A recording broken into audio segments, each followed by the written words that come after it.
Welcome સંપૂર્ણ ગુજરાત. સંપૂર્ણ ગુજરાતમાં આપનું સ્વાગત છે. બનાસકાંઠા જિલ્લાને અડીને આવેલી છે ભારત પાકિસ્તાનની આંતરરાષ્ટ્રીય બોર્ડર અને આ બોર્ડર પરથી અનેકવાર પાકિસ્તાન અને બાંગ્લાદેશના નાગરિકો ઘૂસણખોરી કરતા નજરે પડતા હોય છે, જેઓને બીએસએફના જવાનો દ્વારા પકડીને પોલીસને સોંપવામાં આવતા હોય છે.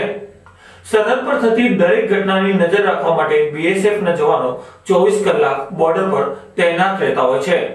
ત્યારે આજે વધુ એક પાકિસ્તાની નાગરિક બનાસકાંઠાની સુઈગામ નજીક આવેલી ભારત પાકિસ્તાન બોર્ડર પરથી ઝડપાઈ ગયો છે. આ પાકિસ્તાની યુવક પાસેથી પાકિસ્તાની ચલણી નોટો, સિમ કાર્ડ, મેમરી કાર્ડ તેમજ ફોન સહિતની સામગ્રી મળી આવી છે.